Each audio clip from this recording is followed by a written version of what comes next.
distinguido y muy apreciado Consejo Consultivo por haber pensado en mi humildísima persona. Yo soy apenas una hormiguita dentro de Barquisimeto, dentro de lo que es mi ciudad, por haberme hecho digna de recibir el honor de ser miembro honorario de ese Consejo Consultivo. Me siento una vez más chiquitica ante tamaña distinción. Dios y la Santísima Virgen bendiga ese Consejo Consultivo y me ayude en alguna medida de mis pobres posibilidades de colaborar de alguna manera con ese Consejo Consultivo. Precisamente eso me llena, así como que lo había previsto. En estos días estaba yo pensando que podía haber sido yo. No participé en ningún partido político, porque no me agrada la política como se maneja aquí. No sé si en todas partes será igual. Bueno, pero como no podía aspirar a tener acceso a alguna actividad que no fuera la docencia, que era mi oficio, pero hubiera haber podido colaborar, y yo pensaba, si hubiera podido colaborar, tendría que ser algo así con el Consejo Municipal, que es la ciudad, que es la vida de la ciudad, y que yo podía hacer algo. Me preocupaba en aquel entonces la basura que estaba en las calles. Y yo decía, yo podía ofrecerme a la alcaldía que me dieran un camión con sus obreros y palas, y yo los llevo donde está la basura para que la recoja. Bueno, eso es locuras que uno piensa, pero sí pensaba pues en un servicio a la ciudad que no fuera solamente la educación. Pero, gracias a Dios, ahora se me da esta oportunidad sin haberla ni siquiera imaginado. La agradezco profundamente desde lo más hondo de mi corazón y deseo poder ayudar de alguna manera en alguno de los tantos problemas que aquejan a la ciudad. Podría pues pasar a considerar la primera pregunta. La primera pregunta se refiere: ¿qué siento yo por ser nativa de Barquisimeto? Bueno, para mí, Barquisimeto siempre ha sido mi ciudad. Nunca pensé en otra. Cuando me fui a Caracas a estudiar en la Escuela Normal de Caracas, la única que existía en Venezuela en aquel tiempo, estoy hablando de 1936, ni habían nacido ustedes. Fui de 15 años a estudiar en la Escuela Normal de Caracas. Había que ir a Caracas para graduarse de maestro, porque aquí en Venezuela no había otra escuela sino esa, nada más. Una de varones y una de mujeres. Entonces, me llegué a vivir con unos familiares que eran barquisimetanos, pero tenían ya tiempo viviendo en Caracas, y fueron los que me invitaron a que fuera a estudiar y que viviera con ellos.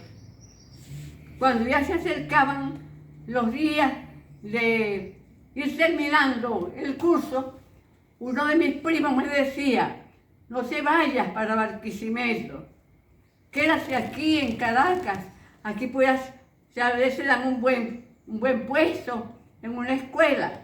¿Qué haces tú si en Barquisimeto te mandan de maestra para Sapo Alzao? Inventó él un pueblo, el más feo, Sapo Alzao. Entonces le dije: mire, si a mí me mandan para Sapo Alzao, yo voy para Sapo Alzao. Los niños de Sapo Alzao también merecen una maestra. Bueno, sí, les quité la idea de quedarme allá. Imposible, no podía quedarme allá. Estaba todo listo para regresar.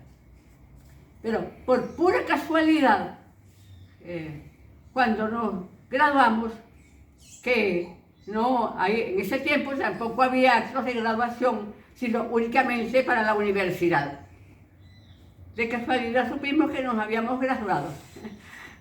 Sacamos la cuenta porque habíamos presentado todas las materias, las habíamos aprobado, pues ya no quedaba más nada sino habernos graduado. Bueno, una asesora que teníamos en el curso nos dijo que nos iba a entregar un papel provisional para darnos la seguridad de que nos habíamos graduado, porque el título lo mandaría al Ministerio de Educación más o menos como unos 2 meses después, a cada domicilio. Los domicilios eran Cumaná, San Cristóbal, Coro, Barquisimeto, San Felipe, Venezuela entera.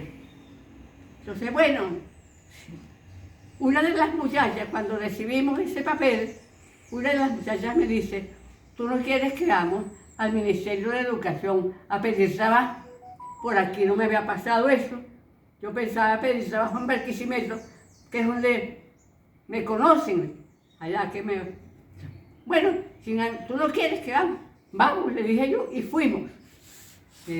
Hablamos con el director de Educación Primaria y Normal, le dijimos lo que éramos, que queríamos pedir trabajo, le mostramos el papelito que nos habían dado, nos felicitó y nos pidió el nombre de dónde éramos y dónde quería trabajar cada uno. La compañera le dijo que ella era de San Juan de los Morros, quería trabajar en San Juan de los Morros. Yo le dije que era de Barquisimeto, que era trabajar en Barquisimeto. Allá los familiares no llegaron a saber que yo había ido para el Ministerio de Educación, porque ya les había dicho muchas veces que no iba a quedarme allá. Entonces el director de Educación Primaria nos dijo, voy a enviar sendos telegramas a las inspectorías de educación, como se llamaban entonces, lo que ahora son zona educativa. Entonces, para que les asignen un cargo. Tomó nota y nos retiramos. Cuando regresé, 2 días aquí, a 2 días que vine a Barquisimeto, desde que pasaron unos días, fui a la inspectoría y hablamos del asunto y por ahí me dieron el cargo. Pero ya el inspector dijo que había recibido el telegrama que nos ofreció el señor. Entonces yo quedé muy conforme porque iba a quedar, pues, por lo menos en Barquisimeto. Otras muchachas que se habían graduado, que habían ido primero a buscar el cargo, las habían mandado para Cabudare. Cabudare era lejísimo en ese tiempo. Había Paltocuyo, Quibor, Duaca, y para ir a esos pueblos había que buscar residencia en esos pueblos. ¿Qué residencia iba a haber en esos pobres pueblos para un maestro o una maestra que llegaba? Un problema serio. Así que si me hubieran mandado para Sao, quién sabe. Profesora Maurielo, y si usted tuviese que recomendarle algo al Consejo Consultivo, a los miembros del Consejo Consultivo, ¿qué les recomendaría que hicieran por la ciudad de Barquisimeto? Esa es la tercera pregunta, la última. Bueno, esto. En Barquisimeto hay muchas cosas que me duelen, porque las sufrimos todos. El agua. El problema de agua de Barquisimeto no es de hoy ni de ayer. Eso tiene años. Barquisimeto es una ciudad seca, porque el río está en la profundidad. Todas las ciudades o pueblos siempre se construyen a la orilla de los ríos. El de aquí está en una profundidad porque Barquisimeto está en un altiplano. No muy alto, pero 600 metros, vamos a hacer. Entonces, pienso que el problema mayor de Barquisimeto es el agua. Hace como, digamos, unos 300 años o 200 y tantos años, un gobernador de Barquisimeto, asesorado por su equipo de asesores, descubrieron que había en Macuto una vertiente natural, pura. La analizaron y ese gobernador ordenó la plantación de ese, ¿cómo se llama? Macuto, que llaman. Esa plantación de palmeras no es natural de allí, eso lo plantó ese gobernador. Y con eso fue un remedio. Todavía parte de Barquisimeto se está surgiendo de la vertiente que hay allí, porque esa palmera era para conservar esa vertiente. Entonces, pienso yo pues que es un problema viejo al cual hay que meterle el peso. Quizás lo han metido muchas veces y no se ha dado por el resultado. Profesora Maurielo, y con respecto a la educación, ¿qué piensa usted en los actuales momentos debemos hacer para fortalecer, mejorar la educación, no solamente en el sector de la ciudad Barquisimeto, en todo el país? En todo el país. ¿Qué considera usted que deberíamos hacer los miembros del Consejo Consultivo? Como educadora, también me ha dolido siempre que nuestra educación tiene fallas.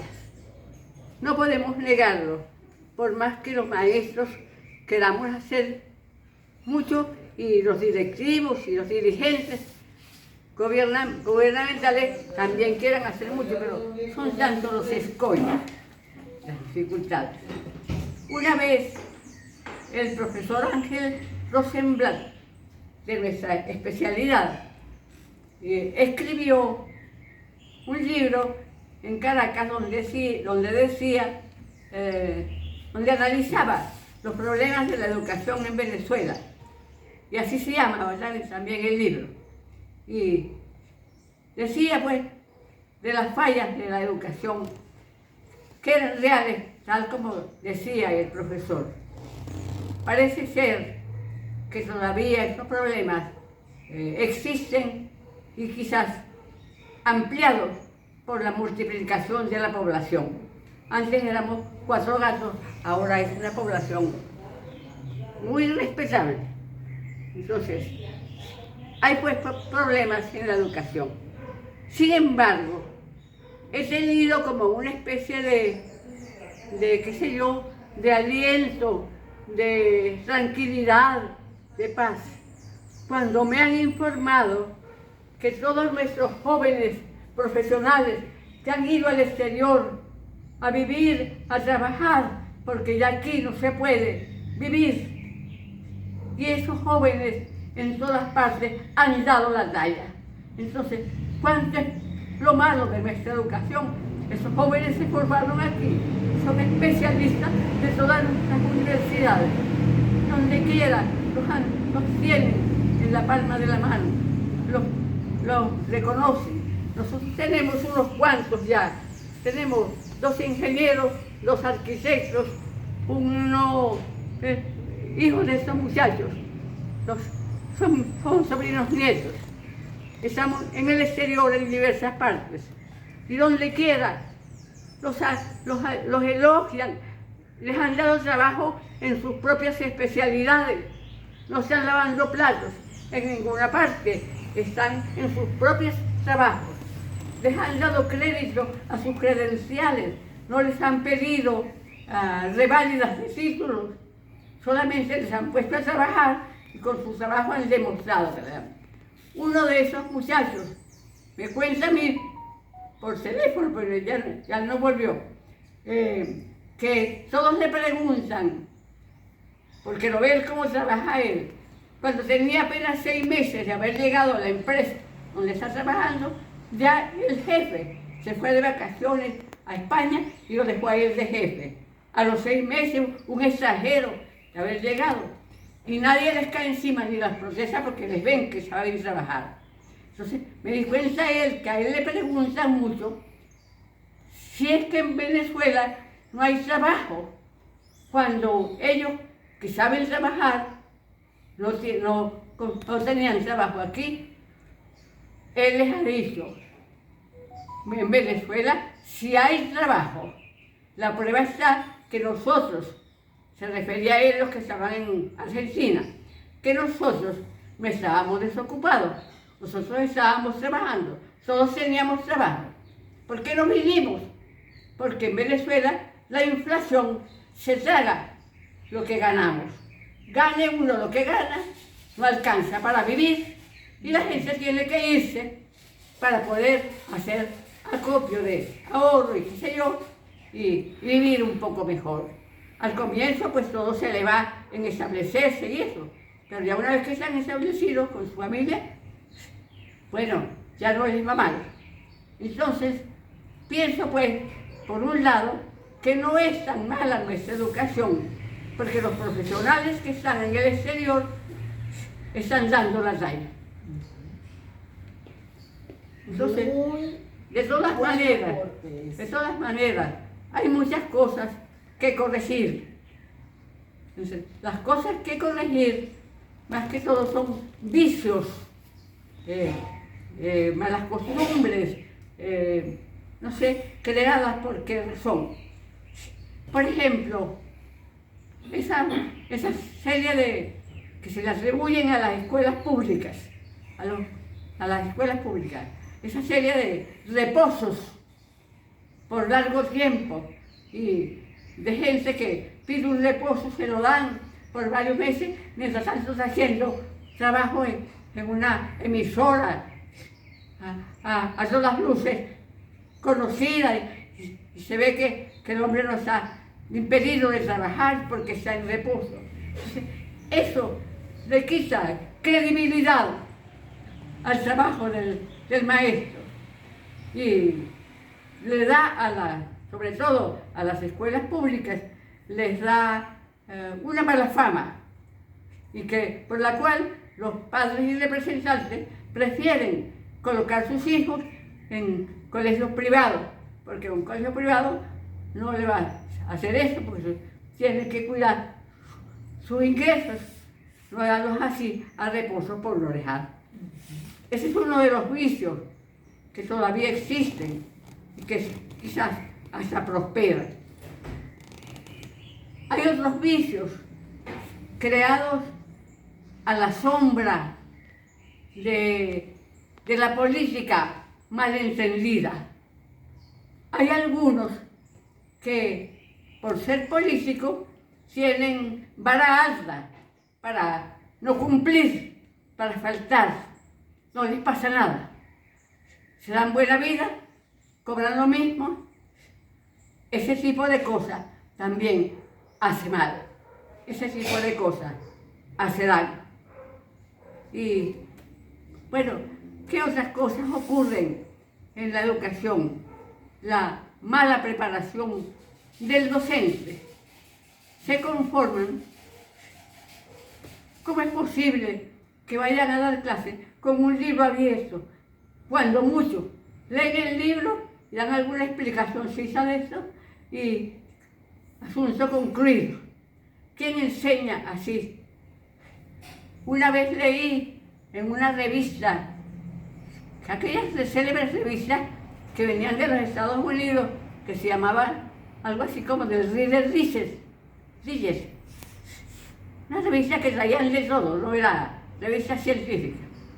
Un individuo escribió como una especie de definición de lo que era la educación. Entonces decía, la educación es un proceso mediante el cual los conocimientos pasan de la libreta del profesor a la libreta del alumno, sin haber pasado por la cabeza de ninguno de los dos. Esa es una burla, esa es una befa, pero quién sabe si hasta será, en muchos casos, una realidad. Qué bien. Esa es una de las cosas que hace mucho daño, la falta de preparación del docente. Sí, no solamente la falta de preparación en cuanto a asignaturas se refiere, sino en cuanto a la condición de ser educador. Ser, S-E-R, es una condición indispensable que tiene que estar en la conciencia del educador. Y la conciencia del educador no es de gramática, ni de geografía, ni de historia, es otra cosa. Por allá me encontré una vez en el Sambil, un antiguo alumno, ya viejito como yo, envejecieron conmigo, y me acerco y lo saludo y tal. Entonces, él estaba con su esposa, que también era alumna. La esposa me conoció, pero él no. Ah, mira, Rodríguez era el muchacho. Ya te olvidaste de mí. No, hombre, profesora, usted no se puede olvidar. No es por todo lo que nos enseñó que no se puede olvidar. Porque no me refiero a las asignaturas, me dijo. Me refiero a que nos enseñó a ser maestros. Eso no está en los libros, eso está en la conciencia del educador. Esa es una de las cosas que hace falta. Profesora Maurielo, ha dictado cátedra hoy en la mañana con respecto a lo que debe ser el educador barquisimetano y venezolano. Es un honor para mí, como su alumna que fui y en representación del Consejo Consultivo de la ciudad de Barquisimeto, contar con su participación entre los ciudadanos honoríficos de la ciudad. Muchísimas gracias, profesora Maurielo, por su tiempo y por su dedicación a esta entrevista. Sí. Gracias a ustedes por haber venido a hacerme pasar este rato tan feliz, tan especial, tan diferente. Ahora voy